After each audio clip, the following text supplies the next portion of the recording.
বন্ধুরা চলে এলাম নতুন একটা ভিডিও নিয়ে। আশা করি সবাই ভালোই আছো। আমিও ভালো আছি তোমাদের উৎসাহ এবং অনুপ্রেরণায়। আজ আমি তোমাদের সাথে শেয়ার করব আমার পছন্দের মিষ্টি ল্যাংচা নিয়ে দু চারটে কথা।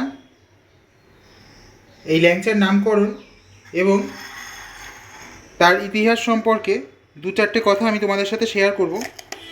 আশা করি ভিডিওটা তোমাদের ভালো লাগবে, তাই দেরি না করে শুরু করছি আজকের ভিডিও।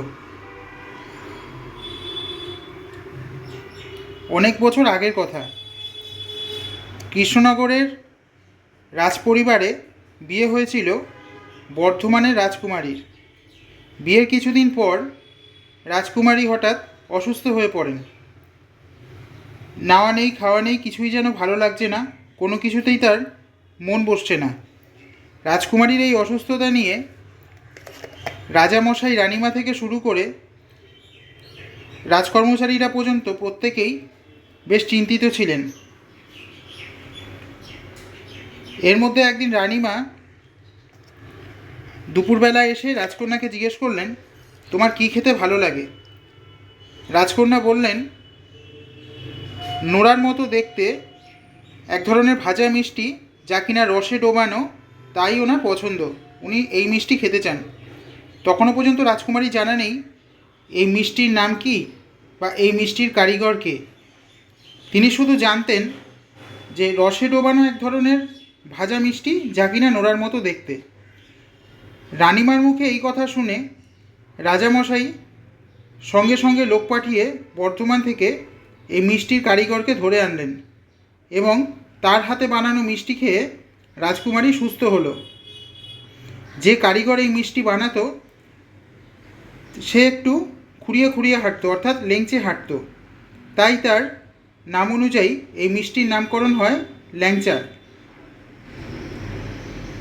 বর্ধমানের ল্যাংচা, বিশেষ করে শক্তিগড়ের ল্যাংচা খুবই বিখ্যাত, সেটা আমরা সবাই জানি, তোমরাও অনেকেই জানো। তবে অনেকে মনে করে যে পাড়ার মিষ্টির দোকানের ল্যাংচা কিন্তু বর্ধমানের ল্যাংচার থেকে ভালো। যদিও আমি এ বিষয়ে একমত যে বর্ধমানের শক্তিগড়ের ল্যাংচার থেকে পাড়ার মিষ্টির দোকানের ল্যাংচা খুবই ভালো। তো তোমরা এই ব্যাপারে কে কী মনে করো সেটা কিন্তু কমেন্ট করতে ভুলো না। আর যদি ভিডিওটা ভালো লাগে তবে চ্যানেলটা সাবস্ক্রাইব করে বেল আইকনে ক্লিক করে আমার সাথেই থেকো। একটা লাইক দিও, তোমাদের পরিচিত সকলের সঙ্গে শেয়ার করো। তোমাদের একটা লাইক আমার ভিডিও বানাতে অনেক বেশি উৎসাহিত করে। Subscribe now and press the bell icon, never miss an update.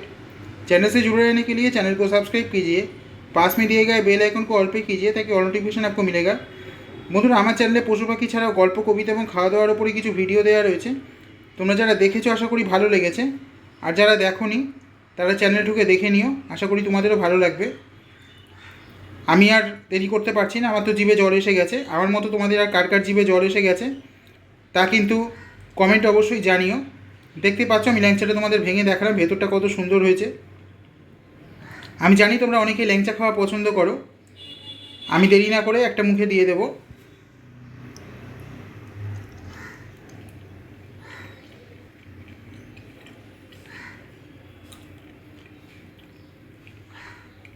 সত্যি বন্ধুরা, খেতে কিন্তু খুবই ভালো হয়েছে। আর ল্যাংচা খাওয়ার পাশাপাশি তোমরা কারা কারা এই মিষ্টি চিনির রসটাও খাওয়া পছন্দ করো তাও কিন্তু কমেন্ট করতে ভুলো না। আমার কিন্তু ল্যাংচা খাওয়ার সঙ্গে সঙ্গে এই চিনির রসটাও বেশ চুমুক দিয়ে খেতে ইচ্ছা করে। মিষ্টি রসে মুখটা যেন ভরে যায়, খুবই ভালো লাগে। আর যদি ভিডিওটা ভালো লাগে বন্ধুরা, আবারও বলছি চ্যানেলটা অবশ্যই সাবস্ক্রাইব করো, তাহলে ভিডিওগুলোর নোটিফিকেশান সর্বপ্রথম তোমরা পেয়ে যাবে। তোমরা অনেকেই আমার চ্যানেলটা সাবস্ক্রাইব করেছো, যারা সাবস্ক্রাইব করেছো তাদের জানিয়ে অসংখ্য ধন্যবাদ। আর যারা এখনও সাবস্ক্রাইব করোনি তাদের বলবো সাবস্ক্রাইব করে নিও, তাহলে ভিডিওগুলোর নোটিফিকেশান তোমরা পেয়ে যাবে। আমি আজ আসি, সবাই সুস্থ থেকো, ভালো থেকো, চ্যানেলটা সাবস্ক্রাইব করে বেল আইকনে ক্লিক করে আমার সাথেই থেকো।